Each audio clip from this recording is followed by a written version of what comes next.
कैसे बताऊं तुम सबको, कैसे समझाऊं कि कितना इम्पोर्टेंट क्वेश्चन लेकर आता हूं। समझोगे तब तो। इधर उधर भटके हो भाई, चैप्टर वाइज ऑब्जेक्टिव कर लो। हर सब्जेक्ट का प्लेलिस्ट बना दिया है, आराम से चैनल में जाओ, प्लेलिस्ट में जाओ, डिस्क्रिप्शन में लिंक मिल जाएगा, आराम से पढ़ाई करो। ठीक है। दूसरा चैप्टर है पुष्पी पादपों में, मतलब पादपों में लैंगिक जन्म। ठीक है, पुष्पी पादपों में लैंगिक जन्म, और इसके हम लोग सारे इंपॉर्टेंट क्वेश्चन करेंगे, पहले बता दे रहा हूँ। ठीक है, चलो तो इंग्लिश विथ हिंदी होगा। सबसे पहला सवाल कह रहा है कि भ्रूणपोष, है ना, यानी कि भ्रूणपोष की उत्पत्ति किससे होती है। तो भ्रूणपोष की जो उत्पत्ति होती है वो गुरु बीजाणु से होती है, गुरु बीजाणु से। याद रख लेना, क्वेश्चन सुनो ध्यान से लाडलो, क्या बोल रहा हूँ। भ्रूणपोष की उत्पत्ति किससे होती है, तो गुरु बीजाणु से होती है, गुरु बीजाणु से होती है। ठीक है, what is the origin of endosperm, तो इंग्लिश में भी आपको दिख रहा होगा, मेजर स्कोर से होती है।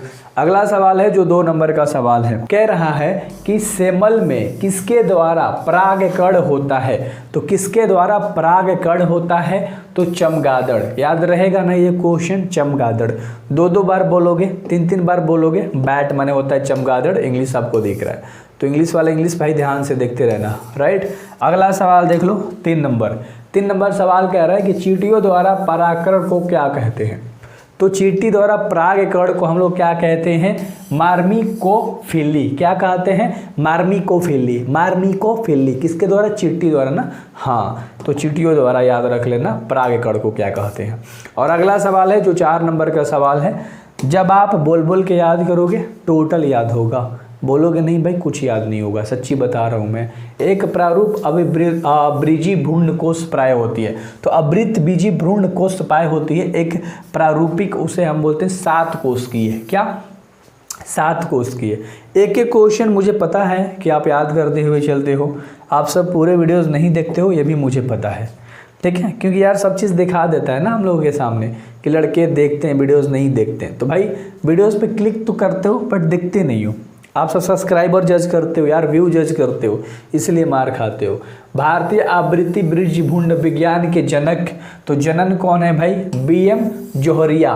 क्या, BM जोहरिया। क्वेश्चन भारतीय आवृत्ति बृज भ्रूण विज्ञान के जनक हैं, याद रख लेना। क्वेश्चन देख रहे हो किस तरह से है। हाँ, तो इस तरह से जब क्वेश्चन है तो अच्छे से आपको पढ़ाई करनी है। अगला सवाल कराए कि द्विनिषेचन का परिणाम होता है।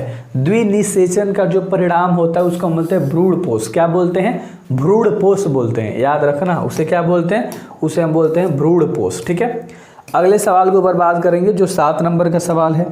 7 नंबर सवाल आपका कह रहा है कि निम्न में से किस पादप में बीज तो बनता है लेकिन पुष्प नहीं। बीज बन जाता है लेकिन पुष्प नहीं बनता, चीड़।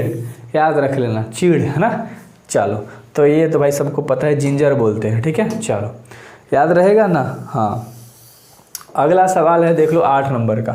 ठीक है, चीड़ है ना, जिंजर, अदरक। भूमि फलनी फल है, फूलनी फलन फल जिसको बोलते हैं मूंगफली है। भूमि में होती है ना, जमीन में होती है ना, फलनी फल, नीचे फलता है। हाँ, तो ये तो याद हो गया कि मूंगफली है ना। तो इस तरह से सवाल जब आप कीजिएगा बहुत मज़ा आएगा। अगला जो 9 नंबर का सवाल है, 9 नंबर सवाल कह रहा है कि बीज चोल खाया जाता है। तो बीज चोल भाई खाया जाता है शरीफा का। अरे बीज वाला भाग खाते हो, अंदर का ना, ऊपर वाला जो कोटी होता है। हाँ, चलो तो ये क्वेश्चन आपको याद हो गया होगा। अगले सवाल के ऊपर हम बात करेंगे, 10 नंबर का सवाल है। 10 नंबर सवाल आपका कह रहा है कि स्तनधारी के शुक्राणु के मध्य भाग में क्या पाया जाता है। तो स्तनधारी के शुक्राणु के भाग में पाया जाता है नाइट्रोकॉन्ड्रिया, माइटोकॉन्ड्रिया। याद रखें ना, माइटोकॉन्ड्रिया पाया जाता है स्तनधारी के शुक्राणु के मध्य भाग में। ठीक है, अगला सवाल 11 नंबर का सवाल है लाडलो, और कह रहा है कि इनमें से किसका पुष्पासन खाया जाता है। तो इनमें से किसका पुष्पासन खाया जाता है, तो सेव का। ठीक है, सेव का, एप्पल। ठीक है, अगला आधुनिक भ्रूण विज्ञान के जनन है ना, तो जनक बताना है, सॉरी। तो जनक है वन बेयर। कौन, वन बेयर। याद रख लेना, इंग्लिश में देखो वन बेयर दे रखा है। ठीक है, चलो तो क्लियर है ना, अच्छे से याद रहेगा। हाँ, अगले सवाल के ऊपर हम लोग बात करेंगे, एक अर्धसूची कोशिका भाजन से कितने नर युग्मक बनते हैं। तो 4 गो होते हैं। अगला सवाल कह रहा है 15 नंबर कह रहा है कि माका में प्रोटीन युक्त एंडोस्पर्म को कहते हैं। तो जो माका में प्रोटीन युक्त एंडोस्पर्म होता है ना, उसे हम लोग क्या कहते हैं लाडलो, एल्यूरोन भित्ति। क्या कहते हैं? एल्यूरोन भित्ति। याद रहेगा ये क्वेश्चन, क्या बोलते हैं? हाँ चलो तुम लोग बोल लिए वरना मैं ही बोलता है ना। अगला सवाल 16 नंबर कह रहा है। 16 नंबर कह रहा है कि निम्न में से कौन सा कीटभक्षी पौधा है? कीटभक्षी पौधा, कीटभक्षी पौधा देखो, और उसे हम बोलते हैं ड्रोसेरा और नेपथिस, दोनों है ना।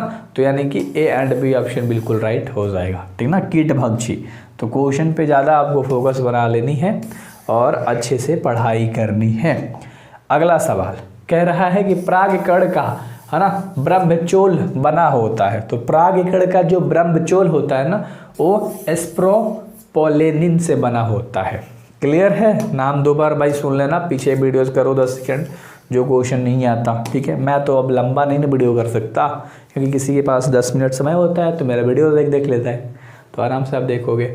हाइड्रिला में रंध्र कहाँ पाए जाते हैं? तो हाइड्रिला में जो रंध्र होते हैं ना, पत्ती, तने, कोइनोना, है ना, इनमें से कोई भी नहीं होगा, नन ऑफ दिस। अगला सवाल है लाडलो, बहुत मेहनत है यार, कितने अच्छे से ऑफलाइन ऑनलाइन सारी चीज़ें बोलते रहो, दिन भर पढ़ते रहो, पढ़ाते रहो, एडिट करते रहो, बोलते रहो, तो आप सब समझते नहीं हो। युग्मक बनने की क्रिया को क्या कहते हैं? तो युग्मक बनने की क्रिया को युग्मक जनन बोलते हैं, युग्मक जनन बोलते हैं युग्मक बनने की क्रिया को। अगला सवाल तुम्हारा कह रहा है 20 नंबर का, और 20 नंबर सवाल कह रहा है कि पुष्पीय पौधे के भ्रूण पोषण जो गुणसूत्र होते हैं, तो गुणसूत्र क्या होते हैं? 2N होता है ना। ये तो हर बच्चे को पता होगा, चलो हर बच्चियों को पता होगा, क्योंकि ज़्यादा बायो तो लड़कियां ही लेती है ना, तो लड़की लोग ये आप लोग के लिए स्पेशल। मनुष्य की प्राथमिक शुक्राणु कोशिकाओं में प्राइमरी स्पर्मोसाइट्स में ऑस्मोसिस की संख्या कितनी होती है? ऑटोसोम, सॉरी दीदी, सॉरी चलो 44 होती है, ठीक है। चलो लाडलो लाडली ठीक है, दीदी बोलूँगा तुम सब भाग जाओगे, वीडियोस भी नहीं देखोगे मेरे, हैं देखोगे? सही है, चलो कमेंट करके ज़रूर बताना। कह रहा है कि नारियल में तरल एवं गद्देदार पदार्थ होता है। तो जो नारियल में तरल और होता है उससे बोलते हैं भ्रूणपोष।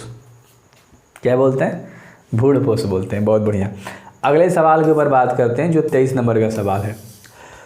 23 नंबर का सवाल आपका कह रहा है कि एंटोमोफिलस पुष्पों में परागकण का माध्यम होता है, तो उसे हम बोलते हैं कीट। क्या बोलते हैं उसे? कीट बोलते हैं। क्लियर है लाडलो? अगले सवाल के ऊपर हम बात करेंगे, जो 24 नंबर का सवाल है। 24 नंबर सवाल कह रहा है कि अनुन्मिल्य पुष्प निश्चित रूप से होता है। अनुन्मिल्य जो पुष्प होता है वो निश्चित रूप से क्या होता है? स्वपरागित होता है, स्वपरागित। आगे हर चैप्टर मेरे से करना, डेली सुबह 6 बजे मिलेंगे, याद रखना। डेली कितने बजे मिलेंगे लाडलो? 6 बजे। अगला सवाल जो 25 नंबर का सवाल है कि हवा के द्वारा परागित होने वाले फलों को कहते हैं वायु परागित। क्या बोलते हैं? वायु परागित।